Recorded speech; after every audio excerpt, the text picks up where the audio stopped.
10 euro করে ticket, প্রতিদিন অন্তত 8 থেকে 10,000 লোক দেখে, আমাদের মসজিদ দেখে, পয়সা তারা কামাই করে, আর আমাদের নামাজ পড়ারও কোনো সুযোগ নাই। মুসলমানেরা যখন এই দেশ শাসন করতেছিল 800 বছর এদের শাসন করল, শেষ পর্যায়ে গিয়ে মুসলমানেরা আত্মভোলা হয়ে গেল, যা এখন আমরা হইছি। এই অবস্থা হলো, কোরআন থেকে ডিটাচ হয়ে গেল, গান বাজনা, সন্দেহ। আমি আতাউর রহমান সাহেবকে বিশ্বাস করি না, উনি আমাকে বিশ্বাস করেন না, আমি ওনাকে সন্দেহ করি, উনিও আমাকে সন্দেহ করেন। নেতাদের অবস্থা এই হয়ে গেল, পারস্পরিক সম্পর্ক বিনষ্ট হয়ে গেল, ঐক্য আর রইল না। ইসলামের মধ্যে মন গড়া অনেক কিছু চালু হয়ে গেল, যা এখন হয়েছে আমাদের দেশে। এই অবস্থা যখন হলো, তখন রানী ইসাবেলা তখন ক্ষমতায় ছিলেন।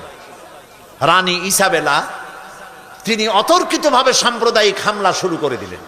মুসলমানেরা ছিল বিক্ষিপ্ত, যুদ্ধের জন্য প্রস্তুত ছিলেন না। শুরু হলো মুসলমানেরা দৌড়াইতে লাগলো। রানী ইসাবেলার থেকে ঘোষণা করা হলো যে মসজিদের ভিতরে যারা আশ্রয় নেবে তাদেরকে নিরাপত্তা দেওয়া হবে, আর মুসলমান নারী আর শিশুদের জন্য ভূমধ্য সাগরে জাহাজ রাখা হয়েছে, যারা জাহাজে উঠবে তাদেরকে নিরাপত্তা দেওয়া হবে, তাদেরকে মরক্কো পৌঁছে দেওয়া হবে। সরল বিশ্বাসে মুসলিম নারী আর শিশুরা গিয়া জাহাজে উঠলেন, জাহাজ ছেড়ে দেওয়া হলো। কিছু দূর যেতে না যেতেই জাহাজগুলো ছিল ফুটা, পানি প্রবেশ করে মুসলিম নারী আর শিশু হাজার হাজার সলিল সমাধি হয়ে গেল। 40,000 মুসলমান ঢুকেছিল কর্ডোবার মসজিদে, বাইরের থেকে তালা বন্ধ করে দেওয়া হলো দরজা, ভিতরে কেরোসিন ঢেলে দিয়ে আগুন জ্বালায় দেওয়া হলো। 40,000 মুসলমান পুড়ে ভস্ম হয়ে গেল। যারা বাইরে ছিল তাদেরকে হত্যা করা হচ্ছিল। পাশেই একটা ছোট্ট নদী, নদীর পাশে গিয়ে দাঁড়ালাম, আমার বুক ফেটে কান্না আসতে লাগলো। সেই নদী যেখানে মুসলমানদেরকে কেটে কেটে ফালানো হচ্ছিল, মুসলমানদের রক্তে দরিয়া লাল হয়ে গেল।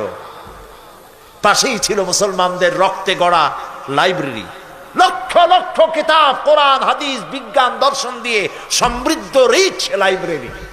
সমস্ত বইপত্র এনে তারা ফেলে দিল নদীর মধ্যে, নদীর স্রোত বন্ধ হয়ে গেল। আমেরিকা, ইউরোপ সভ্যতার দাবিদার, এরা সভ্য। হাজার হাজার বছর পর আজ আবার এই আমেরিকানরা আবার যখন ওই ঘটনার শত শত বছর পরে ইরাক দখল করল, ইরাকে ঢুকেই হাজার বছরের আরব সভ্যতার সব নিদর্শন কিতাবপত্র তারা